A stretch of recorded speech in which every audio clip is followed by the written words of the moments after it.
La sección 22 del Sindicato Nacional de Trabajadores de la Educación, el CENTE, rechazó el decreto publicado por la presidenta Claudia Sheinbaum el pasado 9 de abril, en el que se establecen apoyos para la condonación de adeudos, congelamiento de intereses, facilidad de pago a la vivienda a través del FOBISTE. Según el magisterio oaxaqueño, con este decreto se pretende distraer a las y los trabajadores al servicio del Estado y no atender las demandas de los trabajadores de la educación. La narrativa construida por la Cuarta Transformación argumenta ser de un gobierno abierto al diálogo, pero en los hechos se contradice, demostrado así en las mesas de trabajo sostenidas por la CENTE con el Ejecutivo Federal y titulares del ISSSTE, tanto en el sexenio anterior como en el actual. Simplemente mantuvieron una estrategia dilatoria con diálogos estériles. La sección 22 aseguró que este decreto representa una decisión unilateral, por no tomar en cuenta las demandas de la Coordinadora Nacional de los Trabajadores de la Educación, la CENTE, y sostuvo que representa un paliativo que solo aborda una mínima parte de las afectaciones de la seguridad social a causa de las políticas neoliberales, porque no garantiza una vivienda digna para todos los trabajadores al servicio del Estado. En el caso de Oaxaca, explicó, la mayor parte del territorio está bajo régimen ejidal o comunal, lo que impide la construcción de viviendas según la normativa vigente, que solo permite edificar en propiedad privada, atentando contra el uso de suelo de nuestras comunidades. Además, señaló que para los créditos de vivienda, el ISSSTE funge simplemente como intermediario ante las corporaciones banqueras, lo que profundiza la mercantilización de un derecho fundamental como la vivienda. Es claro que la negativa por atender las demandas del magisterio democrático responde en los intereses de las políticas neoliberales. Las Afores favorecen a las instituciones bancarias al tener en sus manos los ahorros de las y los trabajadores. Precariza la vida de las y los jubilados al limitar sus ingresos al calcular sus pensiones en UMAS. Perpetúa la explotación laboral al no permitir que los trabajadores se jubilen por años de servicio, manteniéndolos laborando en condiciones vulnerables. Mientras que en cuestión de salud, aseguró que las clínicas y hospitales permanecen en condiciones deplorables. Se prioriza la privatización de los servicios que utilizan, como la seguridad privada, servicio de limpieza y renta de equipos. A esto se le suma la pésima atención de consultas médicas envueltas en un régimen burocrático. Todo esto obliga a los derechohabientes en hacer uso del servicio privado de salud. Ante la falta de voluntad política del gobierno federal por resolver de fondo las problemáticas más sentidas manifestadas por la coordinadora, informó que el estallamiento del paro es inminente. La lucha del magisterio democrático tiene causas legítimas y claras. Exige el retorno al sistema de jubilación por años de servicio, la reinstauración de un sistema solidario público de pensiones, el cálculo de las mismas en salarios mínimos, salud y vivienda digna. Bueno, a mí me gustaría preguntarles sobre el tema de la CENTE, que está anunciando un paro nacional para el 15 de mayo y además un plantón nuevamente aquí en el Zócalo. Saber qué acercamiento han tenido con la coordinadora presidenta y, bueno, están exigiendo esta derogación de la ley de 2007. Usted ya ha hecho algunos decretos que los benefician, pero bueno, ellos insisten en este paro.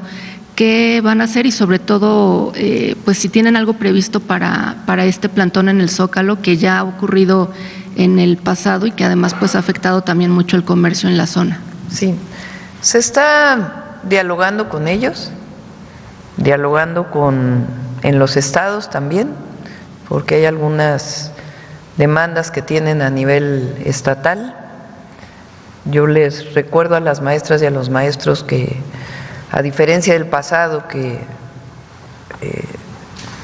se asumía o se criticaba, se decía que ellos eran responsables de una visión que había de que la educación pública era muy mala y se les impuso una reforma educativa punitiva.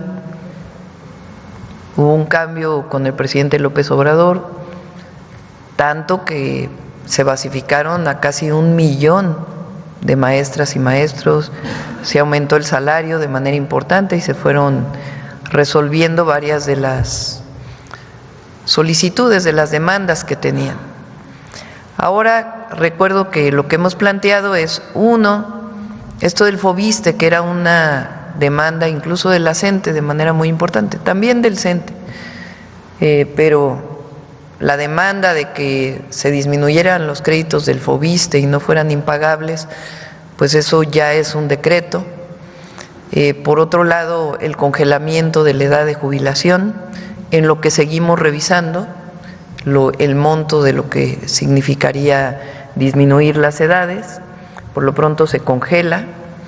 También hemos planteado que el Fondo de Pensiones para el Bienestar está garantizado, que es para todos aquellos que tienen la cuenta individual, se pueden jubilar con el monto que tenían previo, con el salario que tenían previo a la edad de jubilación, si este es hasta el salario medio del IMSS, y en el caso de que sea mayor, en algunos casos se pueden jubilar con todo el salario, y también en el caso de la discusión sobre algo que se hizo en la reforma o el cambio a la reforma educativa del 2019, que todavía los maestros no están muy de acuerdo, que es la llamada UCICAM, que es una manera de definir la carrera magisterial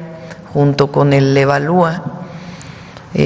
Lo que estamos planteando es que no sea nada más en las reuniones con la CENTE o con el CENTE, con las cúpulas sindicales, que decidamos eso, sino que nos vayamos a platicarlo con las maestras y los maestros escuela por escuela, para saber qué es lo que más les afecta a los maestros y qué es lo que ellos quieren.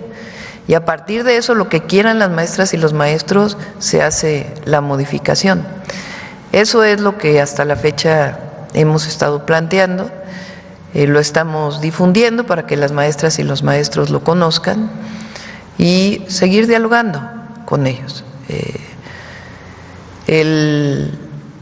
Hay temas que pues no hay el suficiente presupuesto para poder cumplir con todas las demandas, pero se hace hasta lo que se puede, hasta donde se puede, como diría Juárez,